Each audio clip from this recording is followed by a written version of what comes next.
नमस्कार, trending stocks में आपका बहुत बहुत स्वागत है। मैं हूं आपके साथ संदीप ग्रोवर। और बजट से पहले का जो मूव है, अब बाजार में कहीं ना कहीं डिस्काउंट होना शुरू हो चुका है। बजट का अनाउंसमेंट कल होगा, लेकिन बजट से जुड़े हुए जो अनाउंसमेंट है, उसकी जो उम्मीदें हैं, उससे जुड़े हुए जो शेयर हैं, कुछ सेक्टर हैं, वो लाइमलाइट में आते हुए दिख रहे हैं। और खासतौर पर आज फर्टिलाइजर एज अ पैक में अगर आप देखेंगे तो काफी दमदार एक्शन आपको देखने को मिलेगा। आप कुछ शेयरों की बात करें, अगर आप फर्टिलाइजर सेक्टर की बात करें तो एनएफएल, आरसीएफ, फैक्ट जैसे कुछ शेयर हैं जिनमें आज हमने देखा है 10 से 13% तक का जो अप मूव है वो आज के ही इंटरडे सेशन में देखने को मिला। इनफैक्ट एनएफएल ने तो अपना 52 वीक हाई भी टच किया है, 165 रुपये 33 पैसे इसका इंटरडे हाई है, जो कि इसका 52 वीक हाई लेवल भी है। बाकी स्टॉक्स की बात करें जिनमें काफी अच्छा एक्शन दिख रहा है, उसमें चंबल फर्टिलाइजर, क्योंकि वायदा बाजार में मौजूद है, तो वायदा बाजार के जो टॉप गेनर्स हैं उसमें ये शेयर आपको शुमार नजर आएगा, छठे स्थान पे आपको नजर आएगा। और इनफैक्ट कोरोमंडल इंटरनेशनल देखिए, जीएसएफसी को देखिए, इन शेयरों में 2.5 से 6% तक का आप मूव हमने इंटरडे में आते हुए देखा है।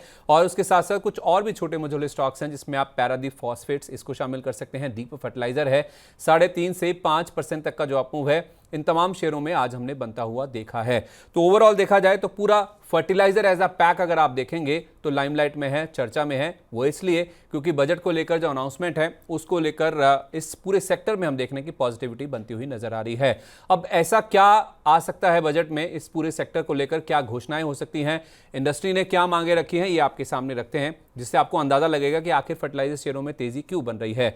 देखिए, बजट में जो फर्टिलाइजर सब्सिडी है उसमें बदलाव की जो मांग है वो इस सेक्टर की ओर से की गई है। जो बजट से पहले प्री बजट डिस्कशंस होते हैं, वित्त मंत्री निर्मला सीतारमण ने जो इंडस्ट्री के साथ, सेक्टर के साथ डिस्कशंस की हैं, उसमें यही सामने आया था कि ये सब्सिडी में कुछ बदलाव की मांग कर रहे हैं। और खासतौर पे जो एग्री रिसर्च होता है उसमें भी जो निवेश होता है सरकार की ओर से, उसको बढ़ाने की जो मांग है वो दरअसल सेक्टर की ओर से की जा रही है।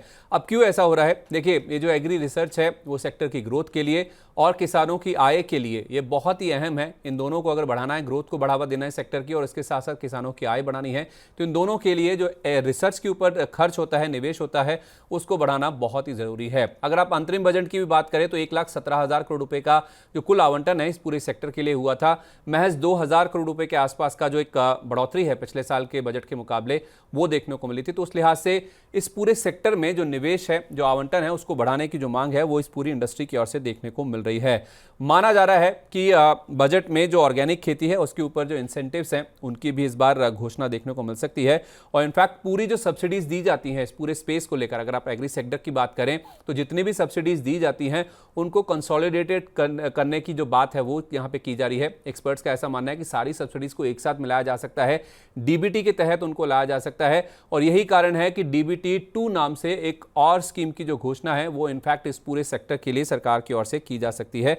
ऐसी संभावना है कि डीबीटी 2 का जो अनाउंसमेंट है वो एग्री सेक्टर के लिए इस बजट में सरकार घोषणा के रूप में कर सकती है। साथ ही साथ यूरिया के जो रिटेल प्राइसेस है उनमें भी यहाँ पे बदलाव की जो तैयारी है वो शायद इस बजट में हो सकती है। 2018 से हमने देखा है कि यूरिया के जो रिटेल प्राइस है उसमें कोई बदलाव नहीं किया गया, लेकिन अब इंडस्ट्री चाहती है कि जो यूरिया का रिटेल प्राइस है उसमें बढ़ोतरी की जाए। अगर ऐसा होता है तो ये भी पूरे सेक्टर के लिए काफ़ी ज़्यादा पॉजिटिव होगा। एग्री के ऊपर सरकार का बहुत फोकस है, ग्रोथ को बढ़ावा देने के लिए और खासतौर पे जो रूरल इकोनॉमी है उसको पुश देने के लिए हो सकता है कि एग्री सेक्टर को लेकर काफ़ी सारे अनाउंसमेंट्स आ सकते हैं। और ये जो एक्सपर्ट्स या फिर जो पूरे सेक्टर की ओर से ये मांगे रखी गई हैं उनमें से बहुत सारी बातें ऐसी हैं जो शायद बजट में उनकी घोषणा हो सकती है, वो मानी जा सकती है, जिस वजह से हम देख रहे हैं कि फर्टिलाइजर शेयरों में काफ़ी ज़्यादा एक्शन देखने को मिल रहा है। अब करना क्या है? इतनी जो तेज़ी हो रही है इस पूरे सेक्टर में, उसमें आपको क्या करना है? क्या इस तेज़ी में फ्रेश खरीदारी भी कर सकते हैं? कुछ स्टॉक्स ऐसे भी हैं जिनमें प्रॉफिट बुकिंग करनी है। तो हमने Lakshmi Shri investment and securities के जो हेड ऑफ रिसर्च हैं अंशुल जैन जी, उनके साथ बातचीत करी तो उनका ये कहना है कि 1 से 2 हफ्ते का अगर आपका नजरिया है तो आपको फर्टिलाइजर शेयरों में खरीदारी करनी चाहिए, बेचने के बारे में नहीं सोचना चाहिए।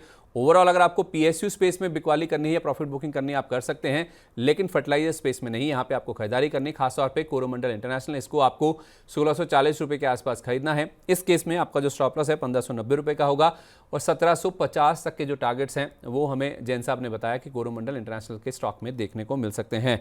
दूसरा नाम इस स्पेस से है NFL का, जो कि एक सरकारी कंपनी है। इसको 162 रुपये के आसपास खरीदें।